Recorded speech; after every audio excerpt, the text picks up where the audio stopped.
3 days solo camping on tree बारिश cooking. Shambhunath Gaekwad नाम का एक आदमी एक गांव में रहता था।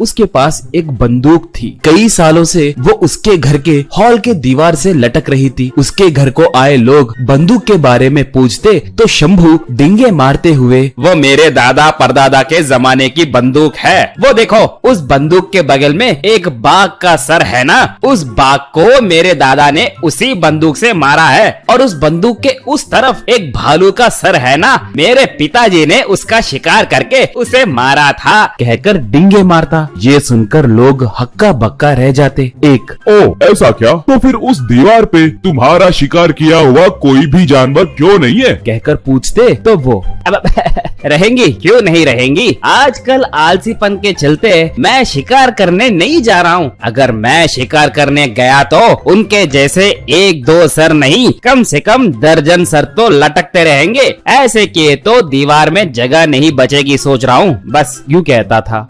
एक बार जब वो अपने बारे में डिंगे मार रहा था, तभी शंभू का बेटा बापजी पीछे से आकर कहकर जोर से पुकारा तो वो एकदम से चौंक कर कहकर अपने पीठ पे थपथपाया। शंभू की पत्नी तब ऐसे पिताजी को नहीं डराना है कहकर कितनी बार कहूँ, कहकर उसे डांटी। वो देखकर वहाँ मौजूद लोग मन ही मन में हंसे।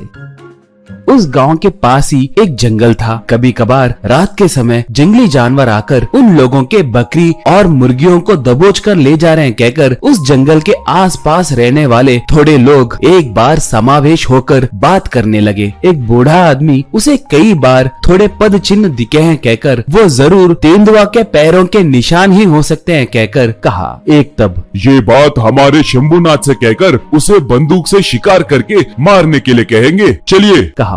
ऐसे सब उसके पास जाकर आप ही हमारे मुर्गी और बकरियों को बचा सकते हैं बोले। शंभुनाथ ये सुनकर अपने मन में, अब बाप रे, मैं जंगल में जाकर तेंदुए का शिकार करके उसे मार के लाऊं, बाप रे बाप, यूं सोचकर ठीक है, मैं आज ही जंगल को जाकर उसे मारूंगा, आप लोग डरिए मत, बेफिक्र घर जाइए, कहा।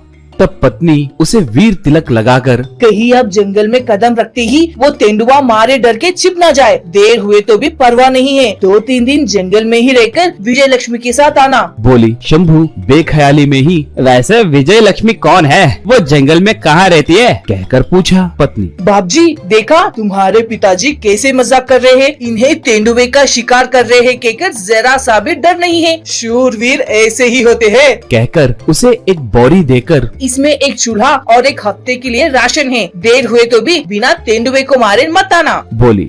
शंभू की जीप जंगल में पहुंची। एक पेड़ के नीचे कैंपिंग टेंट डालकर सारे सामान निकालकर तैयार रखकर बंदूक पकड़कर टेंट के सामने एक स्टूल पे बैठ गया। इतने में अचानक से घने बादल छाए और तेज बारिश गिरने लगी। वो तुरंत टेंट के अंदर जाने ही वाला था, तभी किसी जानवर की दहाड़ सुनाई दी। इससे शंभू डर गया और फटाफट पेड़ पे चढ़ के बैठ गया। बारिश और बढ़ी, वो भीगने लगा। तुरंत पेड़ से उतरकर एक रेनकोट पहनकर पेड़ पे चढ़ गया।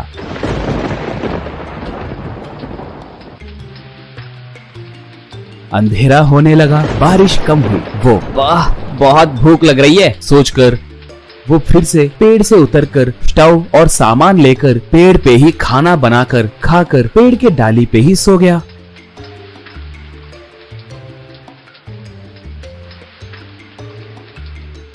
ऐसे वो बंदूक को एक डाली से लटकाकर वही खाना बनाते हुए, वही खाते हुए थोड़े दिन वही सोने लगा।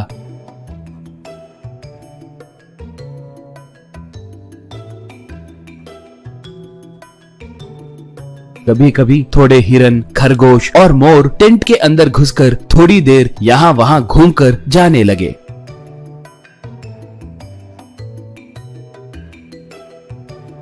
वो तब, वाह प्रकृति कितनी अच्छी है, मगर मैं ऐसे और कितने दिन रहूं? अगर बाघ आई तो पेड़ के ऊपर से ही उसे मारकर उसका सर ले जा सकता हूँ, मगर वो कब आएगी पता नहीं, कई हफ्ते और महीने लग सकते हैं। तब तक इस पेड़ पे कैसे रहूं? हाँ, अगर मैं तेंदुए को ढूंढते हुए गए तो कैसे रहेगा? बाप रे बाप, अगर वो पीछे से आकर वार करके अपने पंजे से मुझे चीर के रख दी तो मैं उतना साहस नहीं कर सकता। कहकर सोचने लगा तो तभी एक बच्चा वहां पर आया।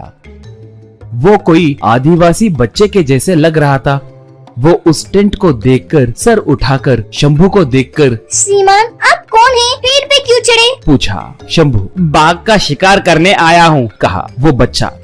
इस जंगल में और आसपास के इलाके में कहीं भी बाघ जैसे कुछ नहीं है। वैसे तुम्हें बाघ से क्या काम है, क्या जरूरत है? कहकर पूछा शंभू तब। मुझे बाघ का सर चाहिए, उसके बिना मैं घर को लौटकर नहीं जा सकता, कहा तब वो बच्चा। बस इतनी सी बात, पहले पेड़ उतर कर आओ। हमारे घर में तुम्हें जितने चाहे उतने जानवरों के सर मिलेंगे। हमारे दादाजी का यही व्यापार है। तुम्हारा पसंदीदा सर चुनकर पैसे देकर ले जाओ, कहा। शंभू तुरंत पेड़ से उतरकर, क्या सच है? मुझे तेंदुए का सर चाहिए, जितना भी दाम हो, कहकर पर्स में के पैसे दिखाया। तब वो बच्चा, तो तुम यही रहो, मैं हमारे दादाजी को बुला कर लाऊंगा, कहकर भागते हुए जाकर अपने दादाजी के साथ लौट कर आया। दादा तब, तेंदुए का एक सर 10,000 रुपए है, 2 खरीदे तो सिर्फ 8,000 रुपए ही है, कहा। तो शंभू तुरंत, सिर्फ एक बस है, कहकर पैसे गिनने लगा तो पर्स में से एक छोटा फोटो नीचे गिरा। वो शंभू के पिता का फोटो था। वो बूढ़ा आदमी झुककर उस फोटो को लेकर, अरे ये साहब आपके क्या लगते हैं? ये 20 साल पहले आकर भालू का सर पकड़कर ले गए। उससे पहले इसके पिता को भी मैंने ही बाघ का सर बेचा था। तुम भी इनके जैसे जानवरों के सरों को घरों में रखकर डिंगे मारने वाले लोगों को जानते हो तो मुझे बताओ। मेरे पास हाथी का सर और एक बड़ा मगरमच्छ का सर भी है, दाम कम करके दूंगा, कहा। बस शंभू डरते हुए एक तेंदुए का सर लेकर जीप में घर को निकला।